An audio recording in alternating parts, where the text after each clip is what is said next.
want to say something that I want you to remember for the rest of your lives, okay? I want you to listen closely. I'm giving you the key to life right now. This is the key to life. The key to life is running and reading, all right? Now listen, very serious. The key to life is running and reading. All right, now, why running? When you're running and you're out there and you're running, there's a little person that talks to you. And that little person says, oh, I'm tired. My lungs are about to pop. Oh, I'm so hurt. I'm so tired. There's no way I could possibly continue. And you want to quit, right? That person, if you learn how to defeat that person when you're running, you will learn how to not quit when things get hard in your life. Running, all right? That's the first key to life. I got this real psychotic thing about, like, you know, perfection and working hard. And like real young, I realized that the person that works the hardest wins. And, you know, it's like, you know, while the other guy's sleeping, I'm working. The other guy's eating, I'm working. Do and do what you love.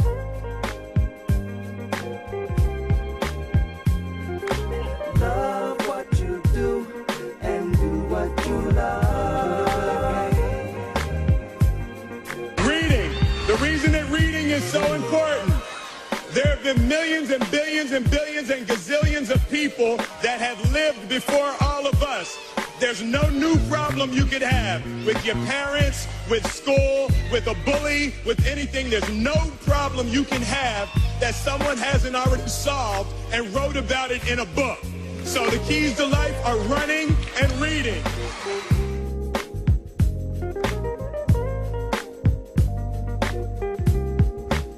The person that works the hardest wins. I told you before, this is the last thing I'm going to say. Growing up is painful. It's not easy. But that's what our program is about, in case you haven't figured it out. It ain't about the football. It ain't about scoring touchdowns. It ain't about the win streak.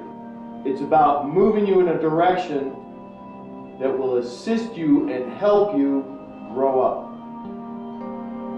So when you can take your place out in the world and out in society and out in our community, you can be depended on. And we're going to find out if you guys can grow up or you want to remain as children.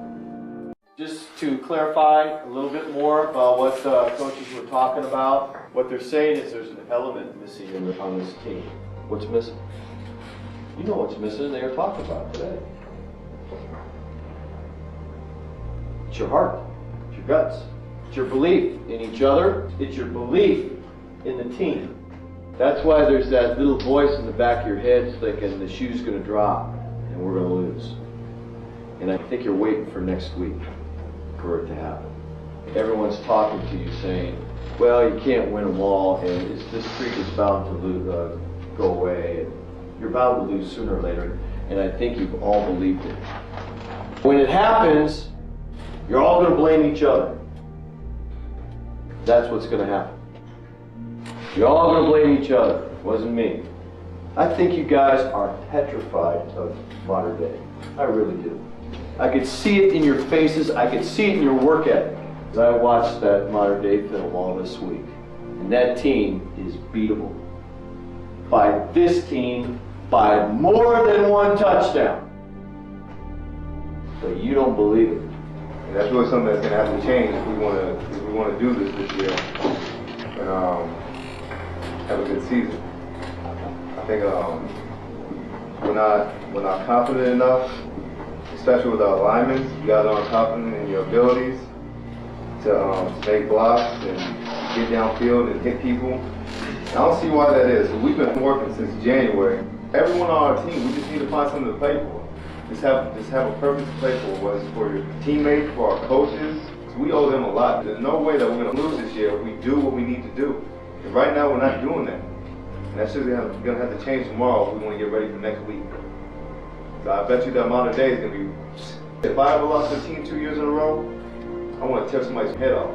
They've been working with their coaches all summer long on routes, on defenses, probably watching films of us. We're capable of blowing teams out. We got the talent. We worked all year for this. Now we just gotta apply ourselves and just find that in your heart. Just right here in your heart. Play for your teammates. What is it that you really believe about yourself? Do you really believe that about yourself? I'm just a dud. I can't get the job done. Someone else helped me. Someone saved me. Someone else comforted. This is an individual thing you gotta work on between now and tomorrow night. And for the rest of your life. Doesn't stop tomorrow night. You're gonna work on it till the day you die, till the day they close the casket on you. That's something you have to work on. It's something all of us have to work on. It doesn't stop when you're 46 years old. I'm 46 years old, I'm as old as your parents. Does it stop when you're that age? No.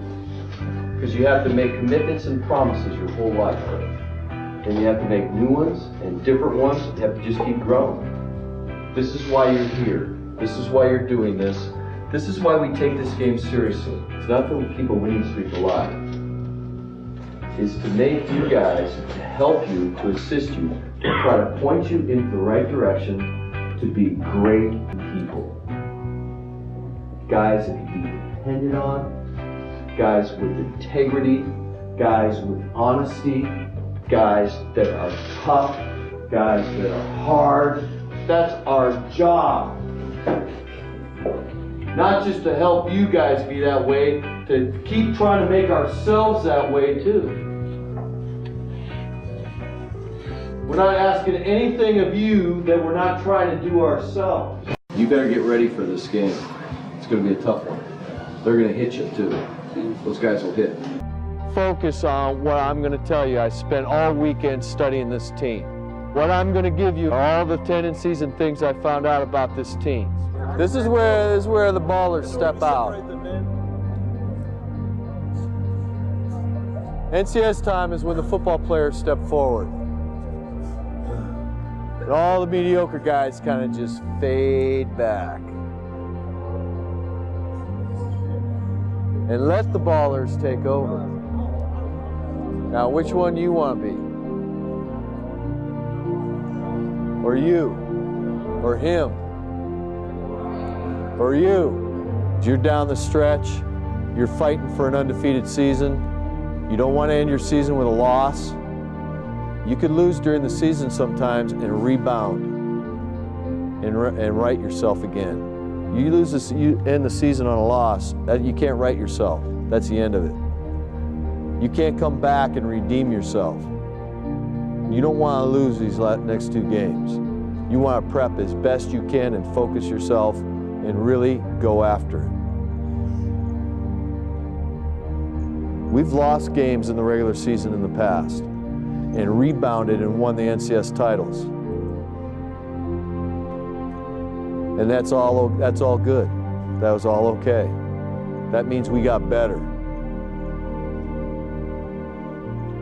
You're not going to have any second shots from here on out.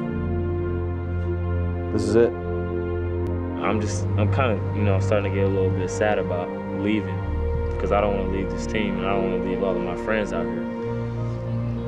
But in the way I know I have to grow up, and that's the part of growing up. I feel like I've grown up 30 years this year. It's been super hard. I've had confrontations with both of these guys sitting here. Sometimes it ain't always about chasing somebody down and trying to make them do the right thing. Sometimes you got to give a little bit. There's a lot of things like that I've learned this year, that the only way, you think you can prepare yourself so well that nothing bad can happen to you. But then, I realized this year, all that preparation is only to make you stronger when those hard times do come. The mental preparation and the hard work that you put in, that work is to prepare you and make you stronger to pull yourself back out of the hole and come back the next day or the next week and, perform better as a person and as a player. Sometimes, I want these days to go slow. Practice to go slow. I want everything to be going slow so I can just take it in, and just feel the love for the last time. I know I ain't gonna feel this nowhere else. I was an individual up until my senior year. Junior year, I was out for personal stats. out for my own personal glory, my interceptions, my all leagues, whatever. I don't really know when the turning point was. Maybe when Matt when he had tears in his eyes, I think that might have been the turning point in my way of thinking. Like the next week would be the game. Me and D were kind of slacking a little bit. We were better than other people because of where our talent had taken us, not really because of where our hard work was at. They were working out after practice late, and we had already came in, and G came in our locker room, he was in tears, and he just started yelling at me. He said, "You're just doing enough to get by, you're not doing enough to get better." And I was like, "Man, I ain't trying to hear this." And I just hurried to put my stuff in my locker and just went home. I said, "Man, I gotta call Matt, I gotta see what the problem was." I called up Matt. I was like, "Man, what was the matter?" And then he just broke it all down. He said, do you know I consider you? And I was like, no. He's like, I consider you as one of my best friends. When he said that right there, honest to God, he put me in tears. Just how much, love he had for me, and where he really held me in his heart. Kind of made me think. And from that point on, never reject anything, always went 100% to everything. Because I just, right there, understood how much it meant to him, how much it meant to everybody, and just click right there. You get past the football stuff and really, start building relationships that you're gonna have for the rest of your life with these people. Football is a great sport, but it's a lot better when you play with people that love you and you love them, I have a lot of respect for this team, for San Leandro. I do. Those dudes stepped up and kicked it right off the bat last year. Everybody's going, whoa. Wow, where did they come from? We're De La Salle. Some guys want to call it a curse. I say that's the blessing of De La Salle.